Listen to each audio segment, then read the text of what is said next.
উপস্থিত সকল বৈষ্ণব বৃন্দগণ, আপনাদের সকলের চরণ কমলে সাষ্টাঙ্গ দণ্ডবন্নতি পূর্বিকাম। উপস্থিত মাতৃমণ্ডলী, শ্রোতামণ্ডলী, সবাইকে যথাযোগ্য সম্মান প্রদর্শন পূর্বক আমি শ্রীমদ্ ভাগবত কথা বা হরি কথা শুরু করছি। আজ আমাদের পরম সুদিন, আমরা পরম সৌভাগ্যবান, এক খুব শুভ সন্ধিক্ষণে মুহূর্তে, শুভ দিনে আমরা এখানে সমবেত হয়েছি। শুভ দিন এই কারণে, উপস্থিত ভক্তমণ্ডলী আপনারা সবাই অবগত আছেন, আগামী সোমবার শুভ দোল মহোৎসব, যেটা আমরা বৈষ্ণবগণ কলিযুগধর মহাপ্রভুর শুভ আবির্ভাব তিথি হিসেবেই মানাই। সেই মহাপ্রভুর আবির্ভাব তিথি উপলক্ষে বিভিন্ন মঠ মন্দির থেকে সাধু সমাজ, সকল ভক্তবৃন্দ সমন্বিত হয়ে যে নবদ্বীপ পরিক্রমা শুরু করেছেন, আজ সেই নবদ্বীপ পরিক্রমার চতুর্থ দিবস। আর এই শ্রীমদ্ ভাগবত গ্রন্থ সম্পর্কে আপনাদের কথা একটা কথাই জানিয়ে দিই। কলির প্রারম্ভে রাধাকৃষ্ণ মিলিত তনুরূপে এই যে চৈতন্য মহাপ্রভুর অবতরণ, অনেক কারণে অবতার নিয়েছেন। কলিহত জীবকে সকল প্রকার পারমার্থিক শিক্ষা প্রদানের হেতু উনি অবতার নিয়েছেন। সেখানে একটা অদ্ভুত সুন্দর কথা মহাপ্রভু বলেছেন, শ্রীমদ্ ভগবতম প্রমাণমমলম প্রেম পুমার্থ মহান।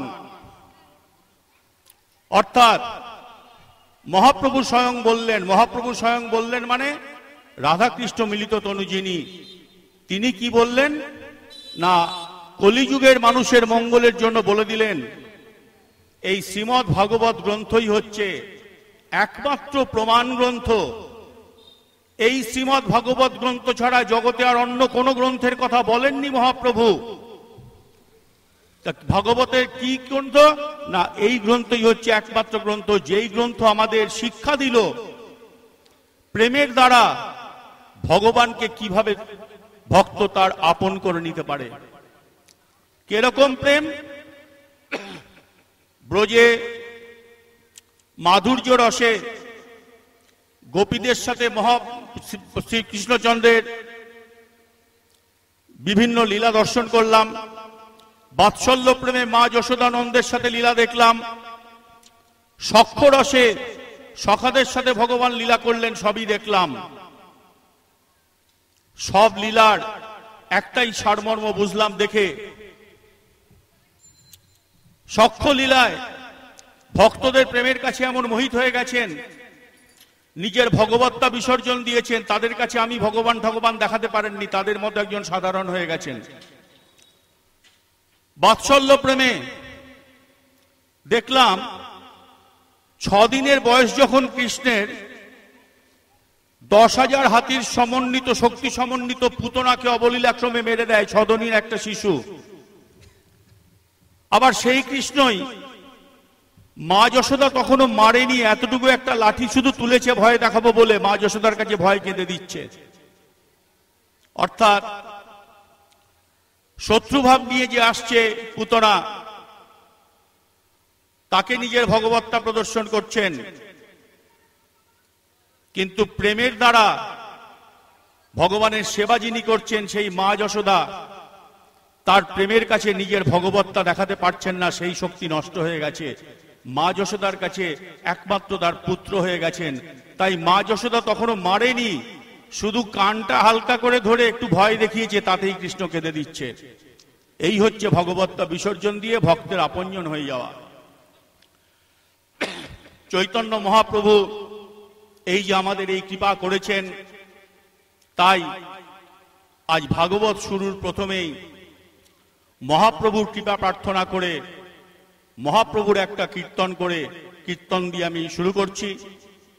এই কীর্তনের মাধ্যমে আসুন আমরা সবাই একসাথে মহাপ্রভুর কাছে কৃপা প্রার্থনা করি, ওনার কৃপা প্রার্থনা লাভ করে তারপর ভাগবতে প্রবেশ করি।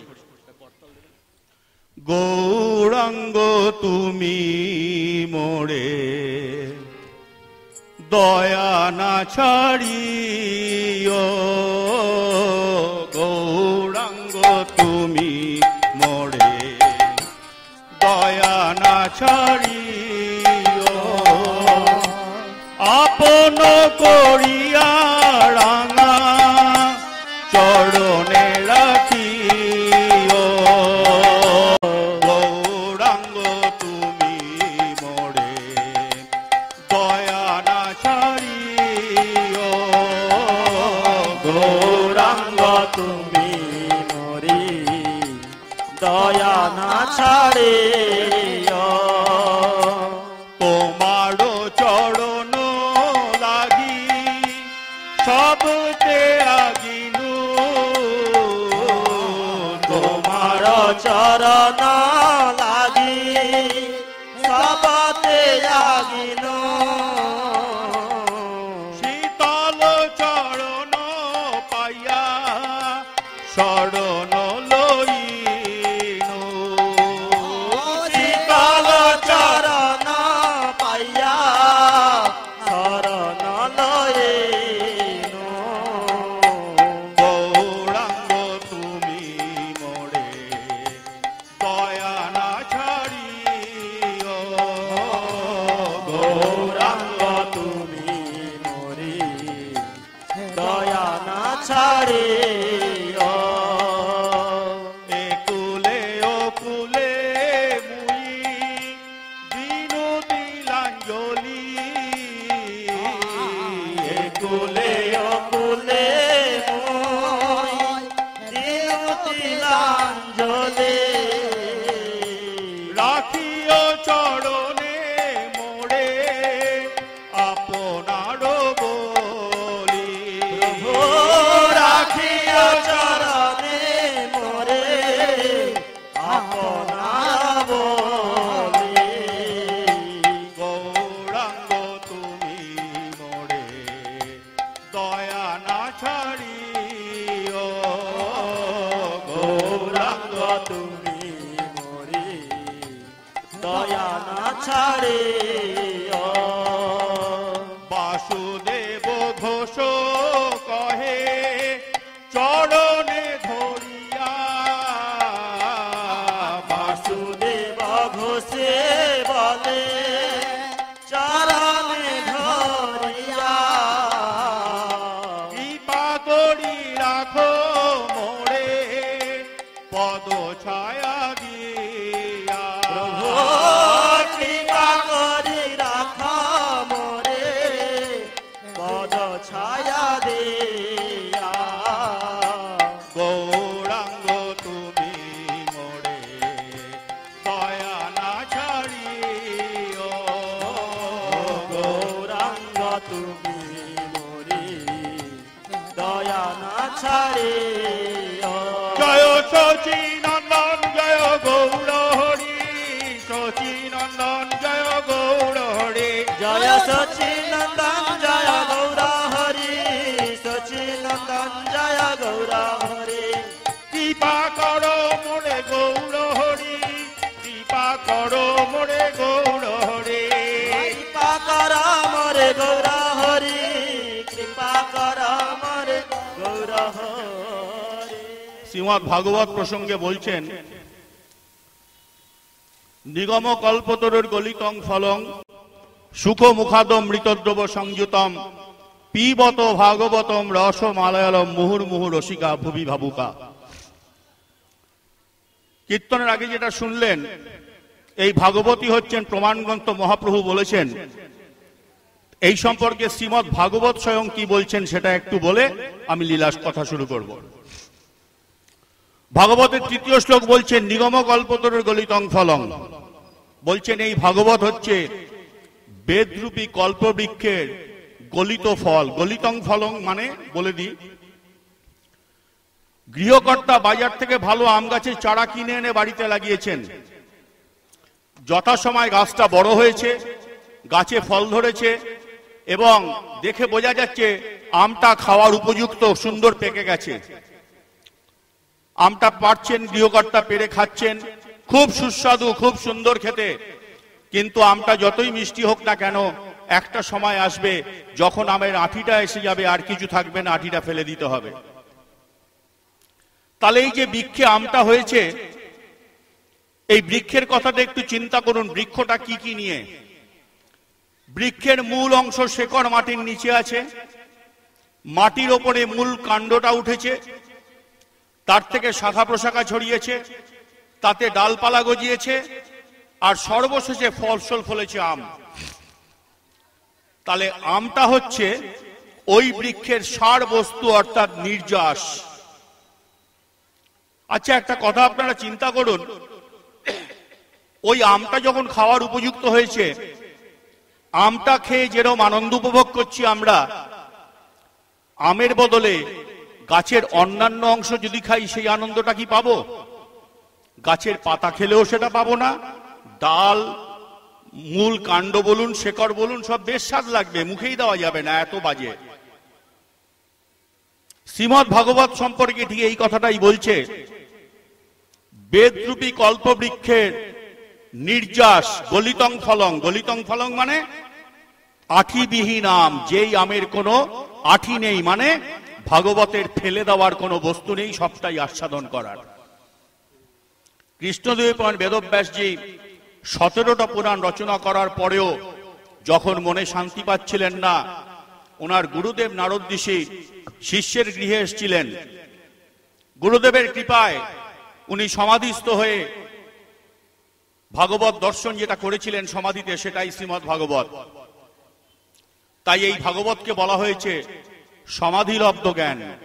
এখানে কোনো কল্পনার তুলি বোলানো হয়নি, মন থেকে ইচ্ছে হয়েছে সেরকম কিছু লেখা হয়নি। গুরু কৃপায় সমাধিস্থ হয়ে যা লীলা দর্শন করেছিলেন, সেটাই শ্রীমদ্ ভাগবত। তা কেরম?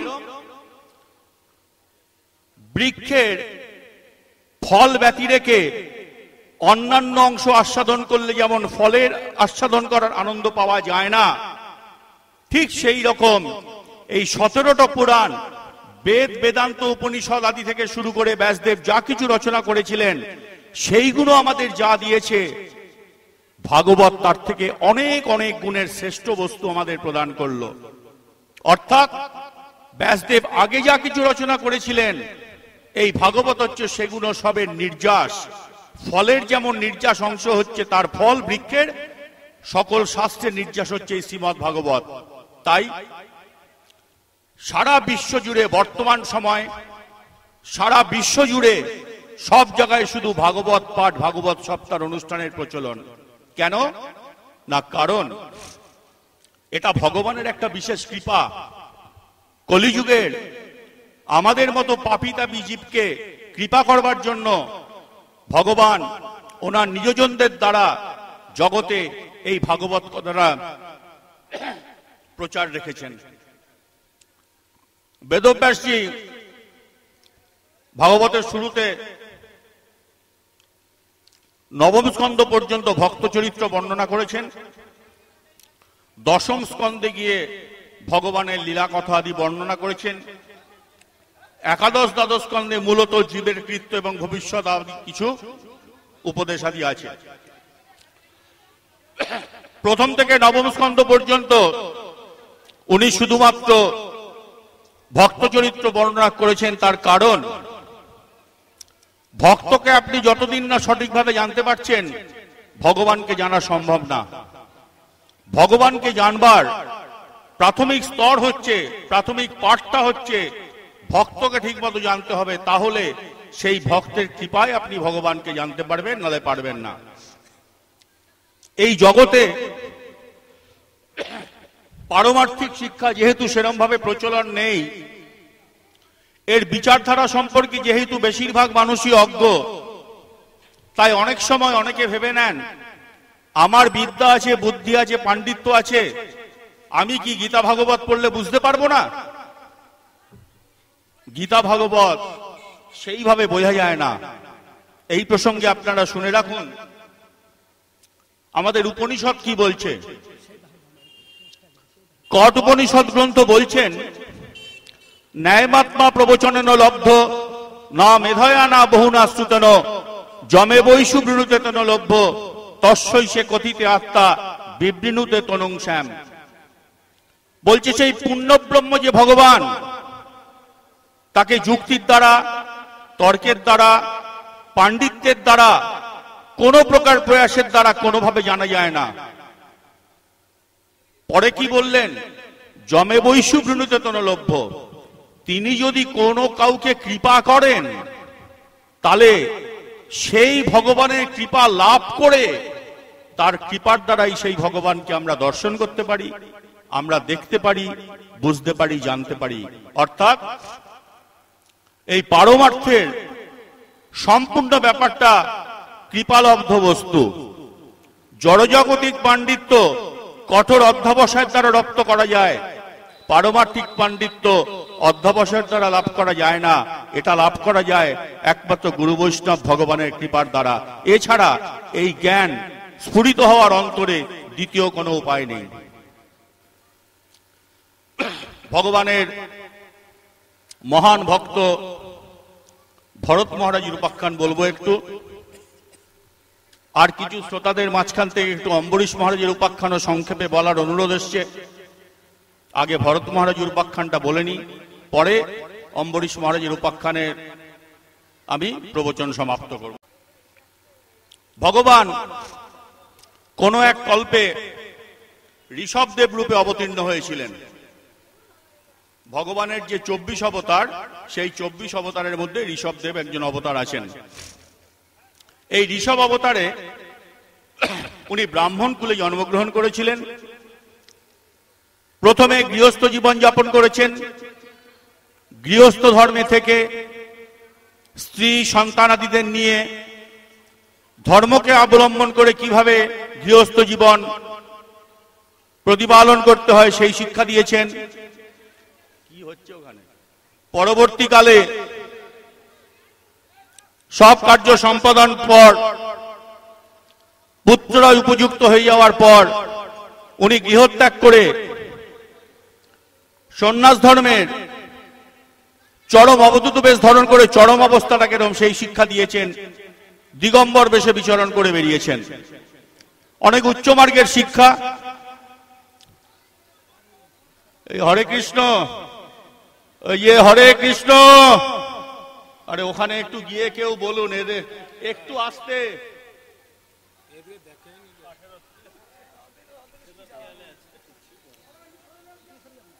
নালে বলে দিন রান্নার ওখানে চলে যেতে।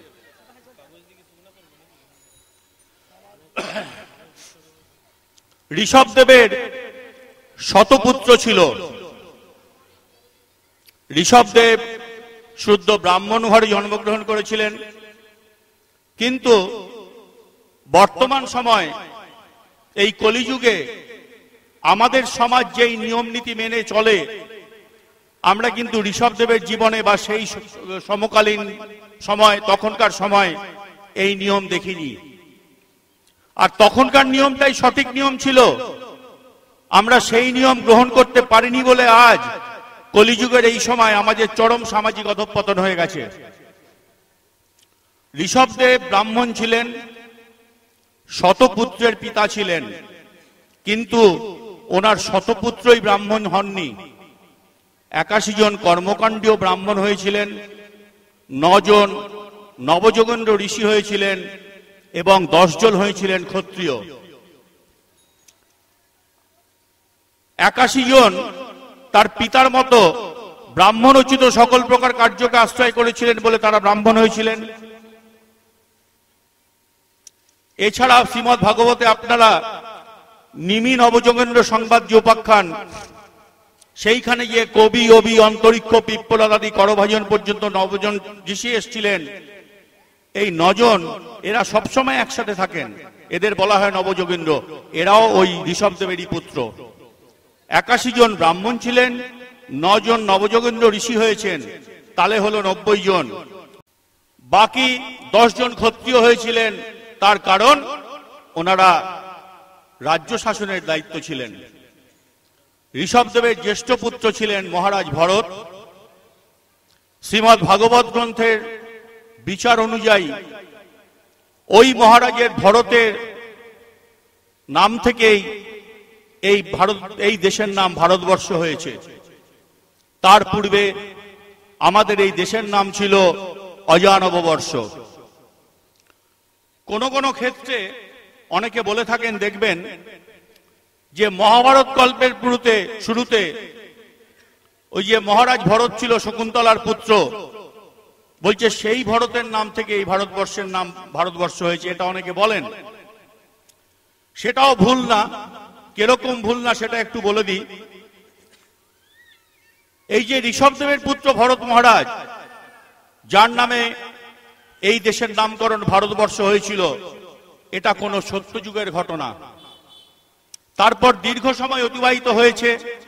গীতার একটা শ্লোক আপনারা জানেন, কালেন নষ্ট প্রলয় শ্লোকে বলেছেন ভগবান যে কালের কবলে পড়ে সবকিছু একসময় অবলুপ্ত হয়।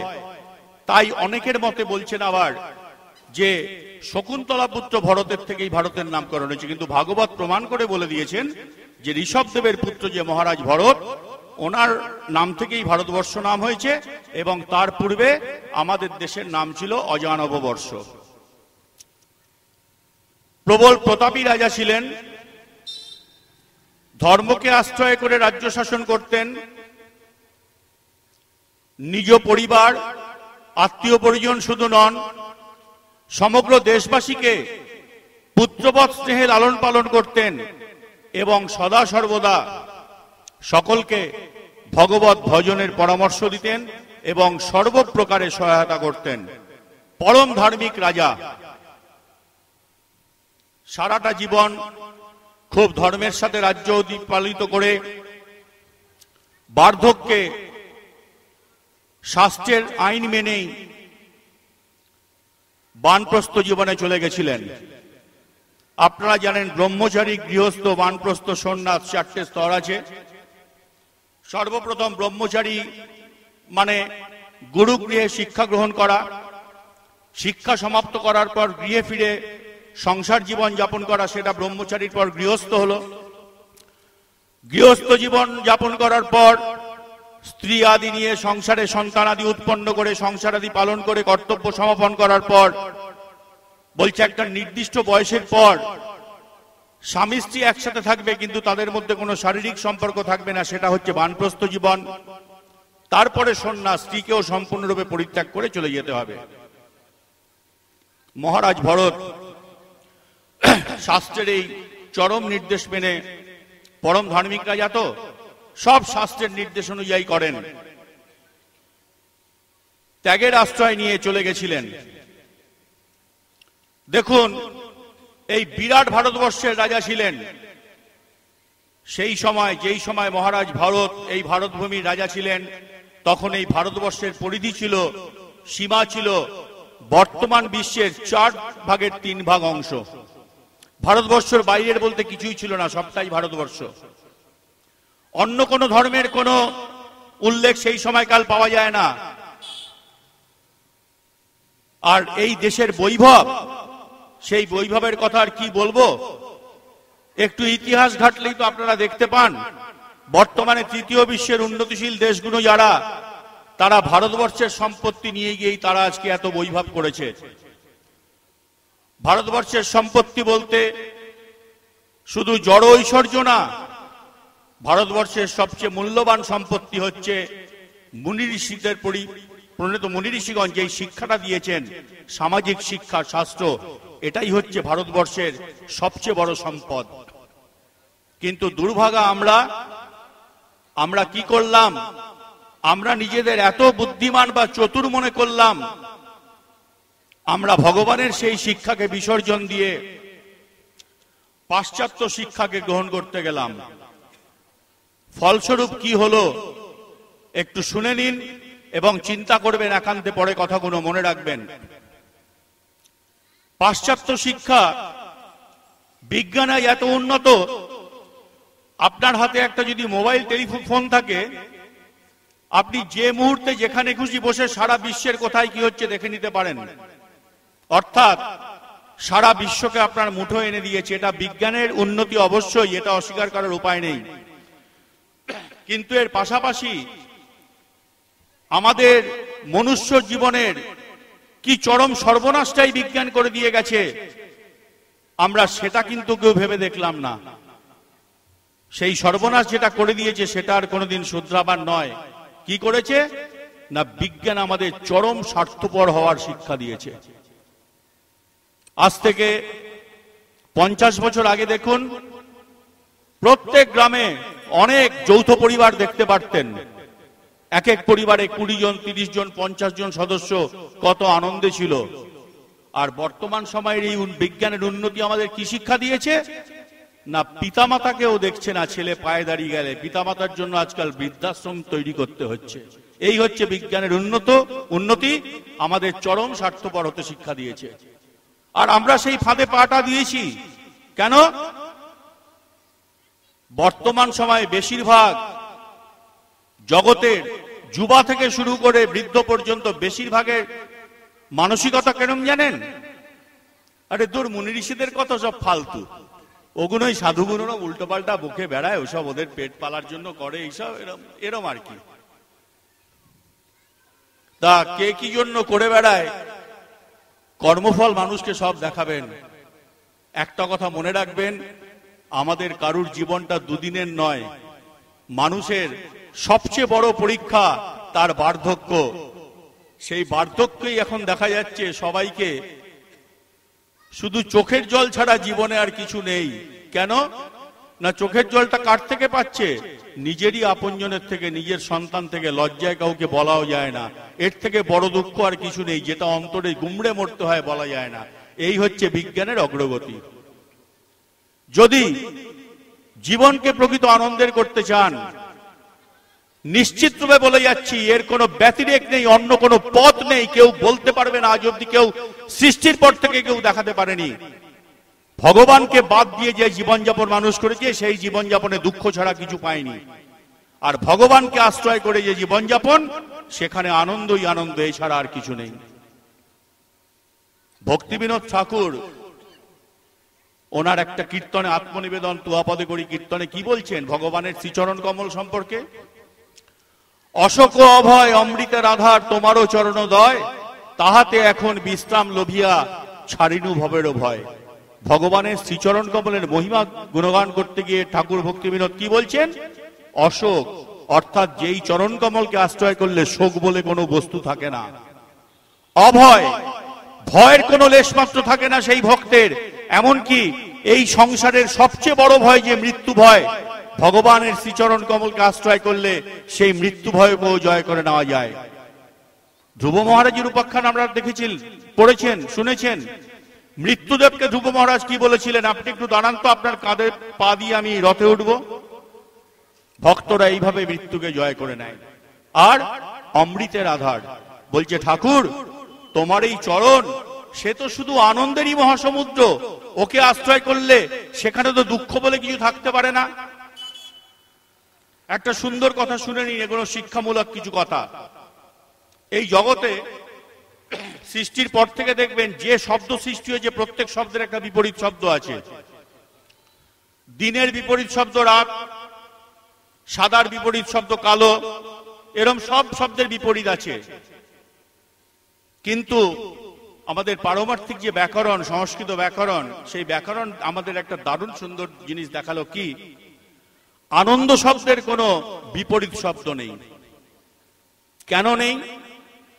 তার কারণ উপনিষদ বলছে, ঈশ্বর পরমকৃষ্ণ সচ্চিদানন্দ বিগ্রহ অনাদির আদি গোবিন্দ সর্ব কারণ কারণম। এই ভগবান হচ্ছেন সচ্চিদানন্দ বিগ্রহ। সচ্চিদানন্দ অর্থাৎ সৎ, চিৎ এবং আনন্দ ঘন রূপ ভগবানের। সৎ মানে যিনি সবকিছু, যার জন্ম নেই, মৃত্যু নেই, জন্ম মৃত্যু রহিত তত্ত্ব, তিনি এই জগতের একমাত্র সদ্বস্তু। তাই ভগবান বিষ্ণুই হচ্ছেন জগতের একমাত্র সদ্বস্তু। চিৎ মানে প্রকাশ, জগতের সৃষ্টি যা কিছু আছে সবকিছুই ওনার প্রকাশ। কেন? সৃষ্টির সবকিছু মধ্যে আত্মারূপে উনি সবকিছুর মধ্যে আছেন। একটা মশা থেকে শুরু করে একটা হাতি পর্যন্ত শুধু তাই না, 84 লক্ষ জনির মধ্যে স্থাবর জঙ্গম স্থলচর জলচর উপচর যা কিছু আছে সবকিছুর মধ্যে আত্মারূপে উনি বিরাজ করছেন, অর্থাৎ জগতের সবকিছুই তার প্রকাশ। তাই এটা হচ্ছে চিৎ। আর আনন্দ ঘন মানে ওনার অবস্থান যেখানে, সেখানে আনন্দই আনন্দ, সেখানে দুঃখের কোনো ব্যাপার থাকতে পারে না। সূর্য উঠে গেলে অন্ধকার যেমন কোনো অবস্থায় থাকতে পারে না, তাকে পালাতে হবেই, ঠিক সেই রকম সচ্চিদানন্দ বিগ্রহ স্বরূপ ভগবান শ্রীকৃষ্ণচন্দ্র যেখানে মূর্তিমান প্রতিষ্ঠিত উপস্থিত, দুঃখ সেখানে কোনোভাবে আসতে পারে না, নিজেকে প্রকাশ করতে পারে না, পালিয়ে যেতে হয়। তাই এই আনন্দ শব্দ একমাত্র ভগবানের ক্ষেত্রেই, ভগবানকে কেন্দ্র করে যা কিছু সেটাই আনন্দের বস্তু, আর ভগবানকে বাদ দিয়ে যেটা, সেখানে আনন্দের কোনো ব্যাপার নেই, সেখানে দুঃখ চোখের জল ছাড়া কিছু নেই। এই মহারাজ ভরত বিশাল বৈভবের অধীশ্বর, এই ভারতবর্ষের মহান রাজা, বানপ্রস্থ জীবনের পর সন্ন্যাস জীবনে চলে গেছিলেন। এই বিশাল আত্মীয় পরিজন স্ত্রী সন্তানাদি তো পরিত্যাগ করলেনই, এই বিশাল বৈভব অর্থ প্রতিপত্তি প্রতিষ্ঠা সব পরিত্যাগ করে নির্জনে চলে গেছিলেন। অন্তিমটা ভগবানের নামকে আশ্রয় করে জীবনটা সার্থক করে অন্তিম মুহূর্তে ভগবানকে স্মরণ করতে করতে ভগবানের শ্রীপাদ পদ্ম লাভ করব, এই উদ্দেশ্যে গৃহত্যাগ করে বদ্রিকাশ্রম ক্ষেত্রে চলে গেছিলেন। পর্ণকুটিরে দিন যাপন করছিলেন। রোজ যথাসময়ে ব্রাহ্ম মুহূর্তের পূর্বে উঠে স্নান সমাপন করে সূর্য পুজো গঙ্গা পুজো আদি সবকিছু করে নিজের গৃহে আসতেন, নিজের কর্তব্য কর্ম করতেন সারাদিন। খুব সুন্দর দিন কাটছিল। কিন্তু ভগবানের ইচ্ছা বোধহয় অন্য কিছু ছিল। একদিন দুর্বৈব, যেটা ভক্তের জীবনে ঘটা সমীচীন না, সেরম কিছু ঘটনা ঘটে গেল। মহারাজ ভরত গঙ্গায় স্নান করছেন ভোরবেলা। গঙ্গা স্নান হয়ে গেছে, কোমর অবধি গঙ্গার জলে দাঁড়িয়ে করজোড় করে গঙ্গার স্তুতি আদি করছেন উচ্চস্বরে। হঠাৎ কানে ব্যাঘ্রের গর্জন এলো এবং আওয়াজটা শুনে উনি বুঝতে পারলেন বাঘ খুব কাছেই কোথাও আছে। চোখ খুললেন, দেখলেন উনি যেইখানে গঙ্গায় দাঁড়িয়ে স্নান, ওই গঙ্গার স্তবস্তুতি আদি করছিলেন, তার সামান্য একটু দূরেই একটা বাঘ একটা গর্ভবতী হরিণকে তাড়া করেছে। হরিণটা পূর্ণ গর্ভ, তার পেট দেখে বোঝা যাচ্ছে যে গর্ভাবস্থার পূর্ণ অবস্থায় সে আছে, এবং সেই অবস্থায় থাকার ফলে সেই হরিণ তার স্বাভাবিক দ্রুত বেগে দৌড়াতে পারছিল না। কেন, গর্ভবতী মেয়েরাও দেখবেন খুব দ্রুত বেগে হাঁটতে পারে না, অসুবিধা হয়, হরিণের ক্ষেত্রেও ঠিক তাই হয়েছে। সেই সুযোগে যখন হরিণটা দেখলো বাঘ প্রায় তার নিকটে এসছে, আর বাঁচবার উপায় নেই, হরিণটা গঙ্গায় ঝাঁপ দিল। মহারাজ ভরত গঙ্গায় স্থির হয়ে দাঁড়িয়ে দৃশ্যটা দেখছেন, ঘটনাটা কি ঘটে। দেখলেন গঙ্গায় ঝাঁপ দিয়ে সাঁতার কাটতে শুরু করার কিছুক্ষণ পরেই ওই গঙ্গার জলেই হরিণের সন্তান জন্ম হয়ে গেল, এবং গর্ভস্খলন হয়ে যাওয়ার পর স্বাভাবিকভাবেই সেই হরিণটা একটু দুর্বল হয়ে পড়ল। ফলস্বরূপ আর পালাবার মতো শক্তি তার শরীরে না থাকার জন্য ব্যাঘ্র অতি সহজেই সেই হরিণটাকে শিকার করল। ভরত মহারাজ দেখলেন বাঘটা তো তার শিকার নিয়ে চলে গেল, আর সদ্যজাত এই হরিণ শাবকটা গঙ্গায় হাবুডুবু খাওয়ার মতো উপক্রম। মহারাজ ভরত গিয়ে হরিণ শাবকটাকে তুললেন। একটা মায়া পড়ে গেল যে সবে জন্মেছে বাচ্চাটা, জন্মগ্রহণের পরেই মাকে হারালো, কিন্তু বাচ্চাটার তো সেই জ্ঞান নেই। সেটা তো ভরত মহারাজ বুঝতে পারছেন, বাচ্চার তো সেই জ্ঞান নেই। একটা দয়া পড়ে গেল বাচ্চাটার প্রতি। সেই হরিণ শাবককে উনি নিজের পণ্যকুটিরে নিয়ে এলেন। সদ্যজাত শিশু, তাকে খাওয়ানোর মতো দুধ থেকে শুরু করে যেরম যা প্রয়োজন সবকিছু প্রয়াস করতে লাগলেন। হরিণ শাবকটাও জন্মের পর থেকেই এই ভরত মহারাজ ছাড়া আর কাউকে চেনে না। কেন? জন্মের পর থেকেই দেখছে এই লোকটি তাকে আহার দেয়, সকল প্রকার শুশ্রূষা করে, রাতে নিজের ঘরে খুব যত্ন করে নিয়ে শোয়ার ব্যবস্থা করে। এইভাবে দীর্ঘদিন হরিণ শাবকের সাথে থাকতে থাকতে হরিণ শাবকটারই শুধু নয়, ভরত মহারাজেরও ওই হরিণের প্রতি একটা তীব্র আসক্তি জন্মে গেল, কিন্তু নিজে সেটা অনুভব করতে পারছেন না। মহারাজ ভরত সকালবেলা গঙ্গা স্নান করে এসে নিজের কুটিরে ত্রিসন্ধ্যা জপ করতে বসেছেন। হরিণটা হয়তো সে তো অত বোঝে না যে তার মালিক ত্রিসন্ধ্যা জপ করছে কি হরিনাম করছে কি করছে, বোঝে না। মহারাজ সুন্দরভাবে ধ্যানস্থ হয়ে ত্রিসন্ধ্যা করছেন, হরিণটা এসে তার কোলে বসে গেল। ভজনে ব্যাঘাতে গুণ, কিন্তু সন্তানবৎ স্নেহ থাকার জন্য তিনি কোনো সময় মুহূর্তের জন্য হরিণটার প্রতি বিরক্ত বোধ করতেনই না। উনি বরং ভাবতেন, হায় এই শিশুটা যে জন্মের মাতাকে হারিয়েছে, আমি ছাড়া কে আছে তার, তাই আমার কাছে আসবে না তো আর কোথায় যাবে। এই রকম একটা মায়া ওনার মনে গ্রাস করলো। ভরত মহারাজের চরিত্র সম্পর্কে একটা কথা আপনাদের বলে দিই। ভাগবতের শিক্ষা এগুলো অবশ্যই মনে রাখবেন। ভরত মহারাজ বলুন, অজামিল বলুন, যে কোনো ভক্ত চরিত্র বলুন, একটা জিনিস জানবেন, এনাদের কোনোদিন পতন হয় না, বা মায়াও কোনোদিন এদের বশীভূত করতে পারেন না। এনারা ভগবানের মহান ভক্ত, নিত্যসিদ্ধ পার্ষদ ভগবানের। তবে বলতে পারেন, তাহলে ভরত মহারাজের এরম হলো কেন? বলছে ভরত মহারাজের এরম হলো না, ভরত মহারাজ নিজের জীবন এরম আচরণ করে জগৎকে শিক্ষা দিলেন যে ভগবানের এই মায়াটা এত প্রবল শক্তিশালী, এটা কোন সময় কিভাবে তোমাকে কিভাবে মোহিত করে পদস্খলন করিয়ে দেবে আমরা মায়াবদ্ধ জীব কেউ বুঝতে পারি না। তাই বলছে এর থেকে সাবধান থাকো। দেখুন, স্ত্রী পুত্র কন্যা সংসার ত্যাগ করেছেন, এত বড় দেশের বৈভব সব পরিত্যাগ করেছে, দুঃখ হয়নি। অন্তিম সময় একটা হরিণের প্রতি এমন মায়া জন্মে গেল, সেই মায়া তাকে অধঃপতন করিয়ে দিল। এই হরিণ শাবকটার সাথে থাকতে থাকতে কি হলো? হরিণ শাবকটাও ধীরে ধীরে বড় হচ্ছে, আশেপাশে বিচরণ করতে শিখেছে। কোন সময় হয়তো ভরত মহারাজ দীর্ঘ সময় হরিণটা দেখতে পাচ্ছেন না, ভগবানের নামের কথা চিন্তা আসছে না, ওনার মন ব্যাকুল হচ্ছে, হায় হরিণ শাবকটা কোথায় গেল?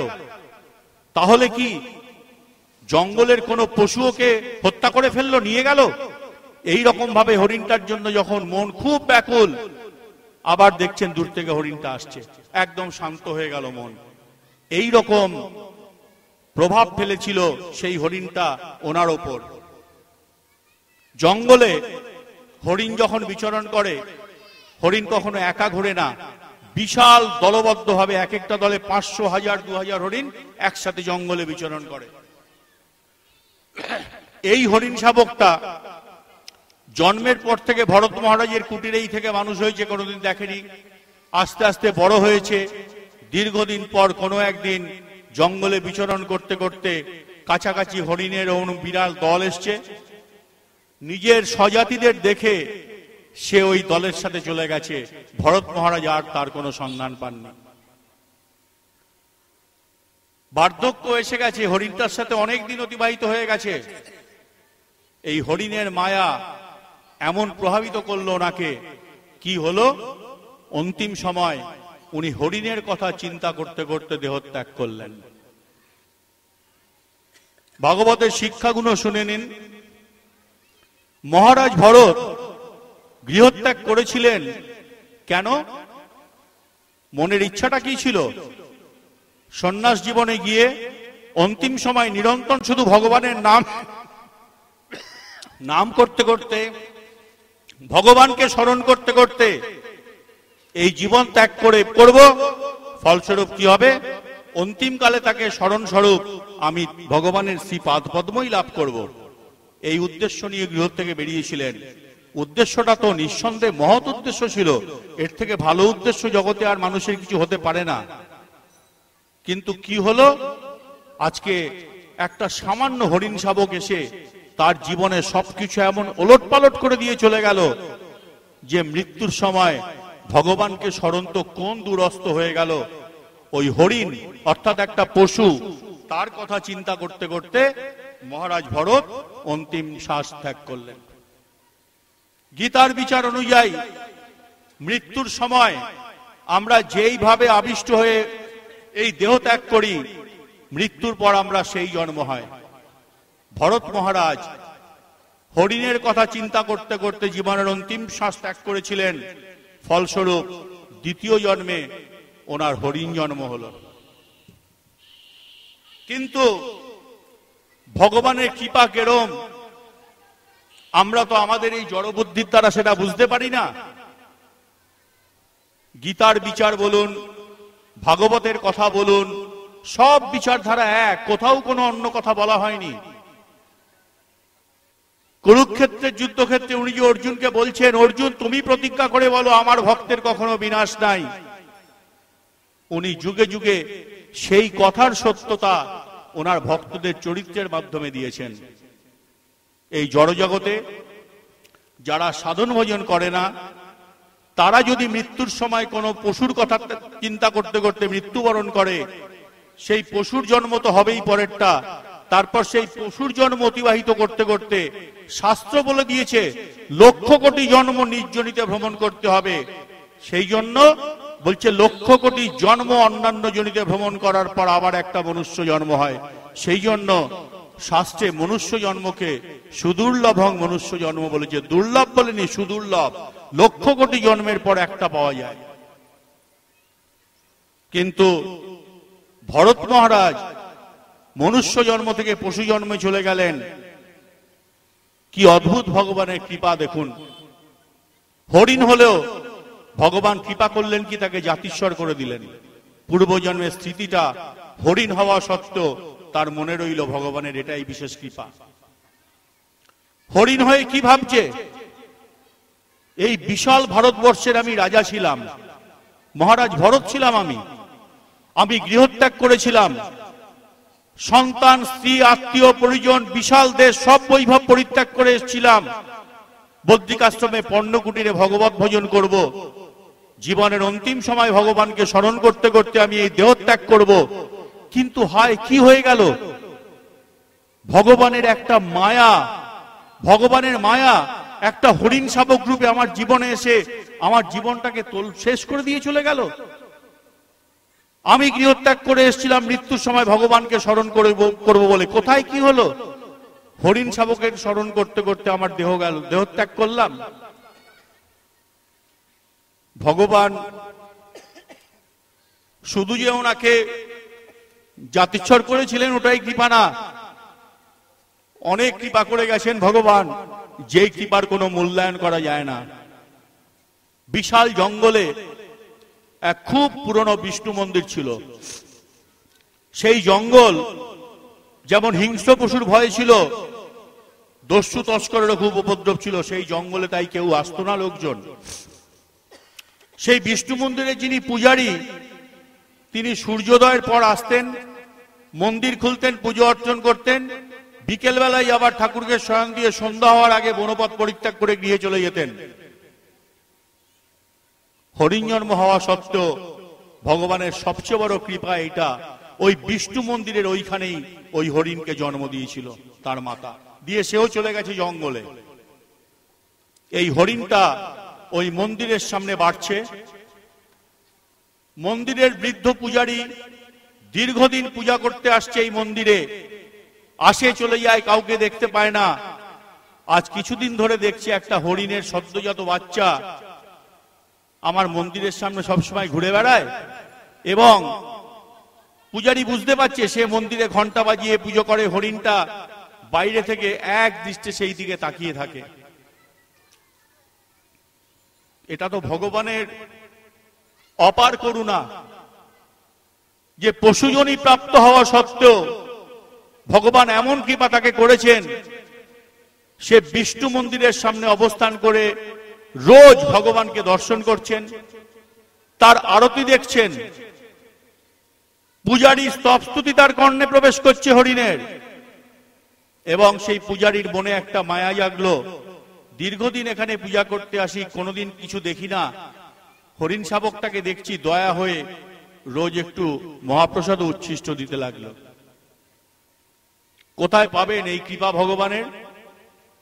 আমরা তো অভ্যেস যদি একবার কিছু করে ফেলি না এরকম, যে কোনো কিছুর মধ্যেই ভগবানের কৃপা দেখবো না, ভগবান হাজার ভালো করুক দেখতে পাবেন না।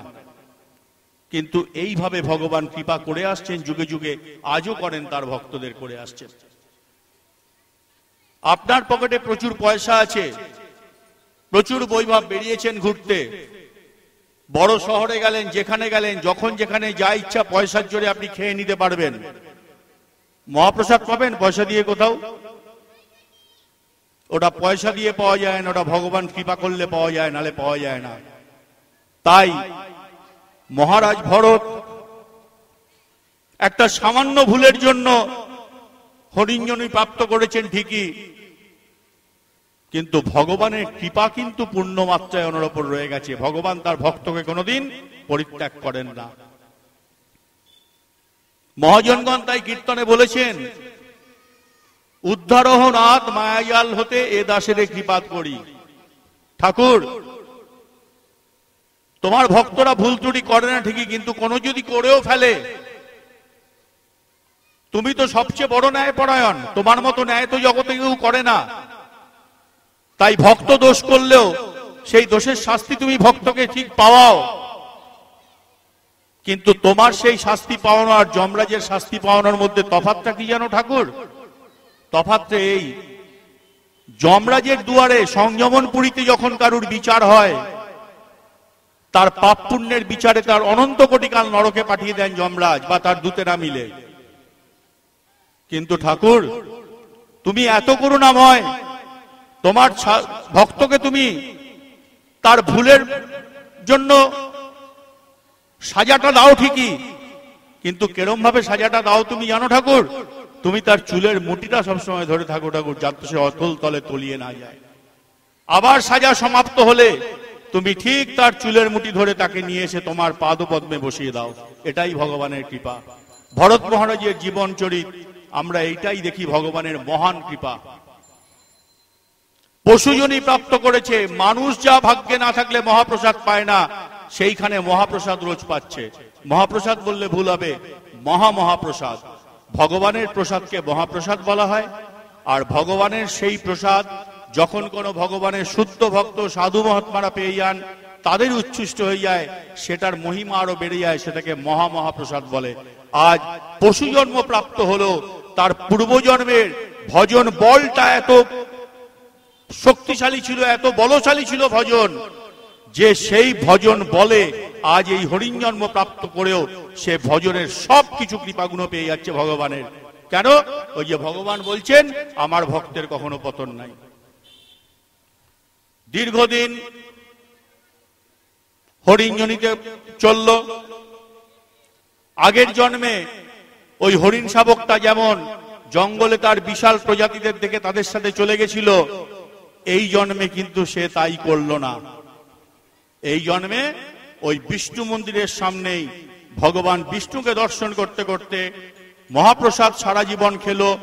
পূজারীর আরতি কীর্তন সবকিছু দেখলো, ওখানে পূজারী পাঠ করেন উচ্চস্বরে, সবকিছু শুনলো। হরিণ জন্মটা পুরো সেইখানে কাটলো। বার্ধক্যে ওইখানেই ভগবানের বিষ্ণুকে দর্শন করতে করতে হরিণ জন্ম থেকে মুক্ত হয়ে গেল, দেহত্যাগ করল। মানুষ অন্তিম সময় ভগবানকে স্মরণ করতে পারে না। কর্ম সারা জীবন যেই বস্তুগুলোর সাথে প্রেম করেছেন, সেই প্রেমের সম্পর্ক যাদের সাথে হয়, অন্তিমে আপনি হাজার চেষ্টা করলে তারাই চিন্তায় আসবে, অন্য কেউ আসবে না, আপনি আনতেও পারবেন না।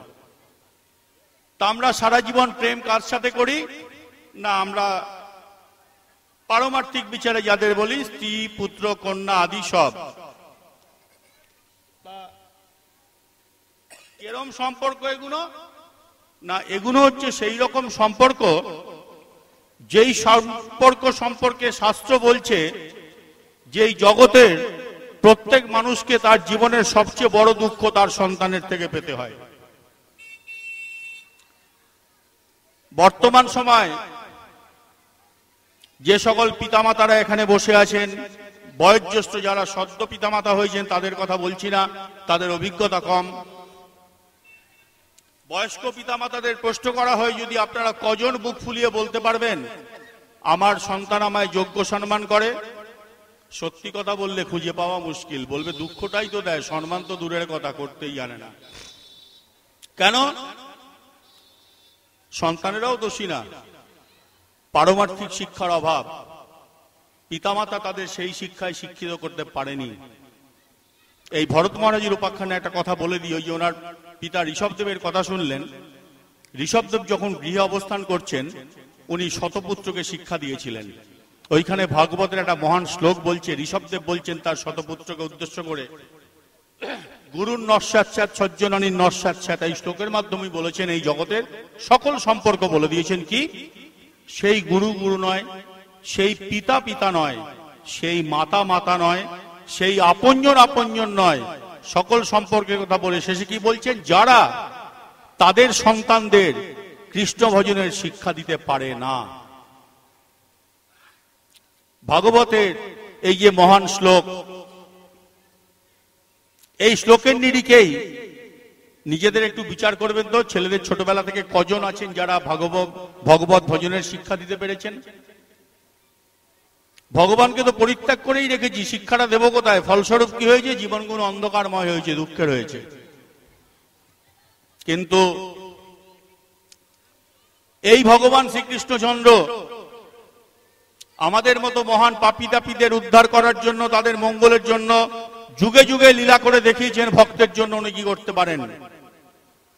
হরিণ জন্ম সমাপ্ত হলো, তৃতীয় জন্মে ব্রাহ্মণ কুলে জন্মগ্রহণ করলেন মনুষ্য হয়ে। তৃতীয় জন্মেও ভগবান তাকে জাতিস্বর করলেন।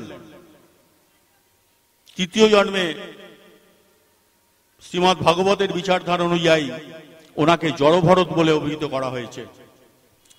প্রকৃত জড় ছিলেন না, জড় শব্দে যা বোঝায় তাই ছিলেন না। প্রকৃত বলতে গেলে বলতে হয়, ওই তৃতীয় জন্মটা বলছি, মহাভাগবত মহান পণ্ডিত ছিলেন, মহান ভক্ত ছিলেন। কিন্তু জড়ভরত কেন বলেছে? বলেছে জড়ভরত বলেছে এই কারণে, উনি ইচ্ছে করে জড়ের মতো আচরণ করতেন। কেন করতেন সেটাও কারণ আছে। তৃতীয় জন্মে ভরত রূপে জন্মে উনি ভাবছেন, আগের দুটো জন্মের কথা মনে আছে, জাতিস্বর করেছেন ভগবান। উনি ভাবছেন এই বিশাল ভারতভূমির একচ্ছত্র অধিপতি মহারাজ ভরত ছিলাম আমি। গৃহত্যাগাদি করে ভগবত ভজনের জন্য বদ্রিকাশ্রম চলে গেছিলাম। জীবনের অন্তিম সময় ভগবানকে স্মরণ করতে করতে ভগবানের শ্রীপাদ পদ্ম লাভ করবো, এই ছিল জীবনের উদ্দেশ্য। কিন্তু কোথা থেকে কি হলো, ভগবানের মায়ার খেলা। একটা হরিণ শাবকের প্রতি আকৃষ্ট হয়ে পড়ার জন্য ভগবত ভজন ভজন সব চুল হয়ে গেল। আমি মৃত্যুবরণ করার সময় হরিণের কথা চিন্তা করার ফলস্বরূপ দ্বিতীয় জন্মে হরিণ জন্ম লাভ করলাম। কিন্তু ভগবানের অপার করুণা, আমার ভুলের সাজা উনি আমায় দিয়েছেন, পাইয়েছেন, কিন্তু ওনার কৃপা থেকে বঞ্চনা করেননি আমায়। বিষ্ণু মন্দিরেই আমি জীবনটা কাটাবার সুযোগ পেয়েছি ভগবানের কৃপায়। আমি ভগবানের কৃপায় তার মহাপ্রসাদ সেবা করেছি রোজ। আর ভগবানের কৃপাতেই ভগবানের মহান ভক্ত অর্থাৎ সেই মন্দিরের পূজারীকেও দর্শন করেছি, তার উচ্ছিষ্ট গ্রহণ করেছি, মহাপ্রসাদ পেয়েছি। এটা ভগবানের কৃপা ছাড়া কি হতে পারে? তাই তৃতীয় জন্মের প্রথমেই উনি প্রতিজ্ঞা করলেন, এই জীবনটা কোনোভাবে নষ্ট করা চলবেন না। ভগবান দুটো জন্ম আমায় কৃপা করে দিয়েছেন, এই জন্মটা কোনোভাবে নষ্ট করতে চলবে না। এই জন্মে ভগবানের শ্রীপাদ পদ্ম আমায় লাভ করতেই হবে। তাই প্রথম থেকেই কি শুরু করলেন, ব্রাহ্মণ পরিবারে জন্মগ্রহণ করেছেন তো, আরো অনেক ভাই ঠাই বাড়িতে আসে। পিতা ছোটবেলা থেকে শিক্ষা দিচ্ছে ছেলেটাকে, দেখো এইটা ডান হাত, এইটা বাঁ হাত, বুঝেছো? ভরত বলছে, হ্যাঁ বুঝেছি। শোনো, এই ডান হাত দিয়ে সকল প্রকার শুভকর্ম করতে হয়, আহার গ্রহণ করতে হয়, সব করে বাবা সামনে বসে নিজে করে দেখাচ্ছে, ছেলেকে বলছে করো, ছেলেও করছে ঠিক। একটু পরে বাবা জিজ্ঞেস করছে, শিখেছো? হ্যাঁ শিখেছি, করো তো। ইচ্ছে করে, বাবা জানে বাবা ডান হাত দিয়ে খেতে শিখে ইচ্ছে করে বাঁ হাতে খাচ্ছে। বাবা বিরক্ত হচ্ছে যে না না, আরে শোনো, বাঁ হাতটা হচ্ছে নোংরা হাত, এই হাত দিয়ে আমরা সব নোংরা কাজ করি, শৌচকার্য আদি করি, এই হাত দিয়ে খেতে নেই কখনো, বুঝেছো? বুঝে গেল। কিছুক্ষণ পর বাবা বলছে করে দেখাও তো। ইচ্ছে করে বাঁ হাত দিয়ে খাচ্ছে, ডান হাতে শৌচকার্য করছে। কেন? আচরণ তো ইচ্ছে করে এইভাবে করছিলেন। উনি মনে মনে এরকম ঠিক করেছিলেন, এই বাবা মা ভাই বোন এই সংসারে আপনজন বলতে যারা আছে, তারা তো ভগবত ভজনের শিক্ষা কিছু দেবে না, এই সব খালি শিখিয়ে জীবনটাকে শেষ করে, তাই এদের চোখে আমি যাতে একদম বিরক্তের বস্তু হয়ে যাই, আমার প্রতি কেউ কোনো ধ্যান না দেয়, আমি নিশ্চিন্তে ভগবত ভজন করতে পারি, এই জন্য ওরম আচরণ করছিলেন। জড়বৎ আচরণ যেটাকে বলেছে, বাস্তবে জড় ছিলেন না। কেন? বাস্তব ওনার মনে চিন্তা ছিল, সকলে আমার প্রতি টান ছেড়ে দিক, আমায় বিরক্ত করা ছেড়ে দিক, আমি নিশ্চিন্তে ভগবতের নাম করি। একটা সময় উপস্থিত হলো যখন বাড়ির অভিভাবকরা, আত্মীয় পরিজন, ভাই ঠাই সবাই বুঝে গেল এই ছেলেটা মাথা খারাপ, এর সংসারে কিছু হবে না, সংসারের একটা বোঝা বলে জ্ঞান করতে লাগলো।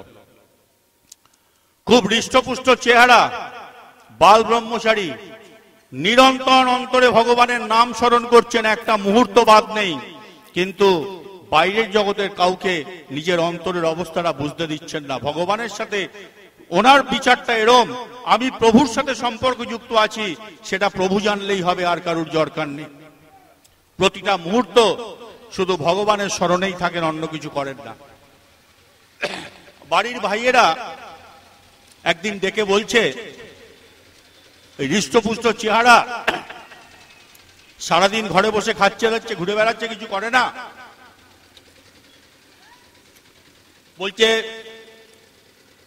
মাঠে ফসল পেকে গেছে, পাখিরা এসে ফসল নষ্ট করছে, তা ওই ভরতকে বলেছে তুই এক কাজ কর, তুই গিয়ে ওই জমির ধারে বসে পাহারা দে, পাখিটা কি এলে তাদের উড়িয়ে দিবি যাতে ধান না খায়।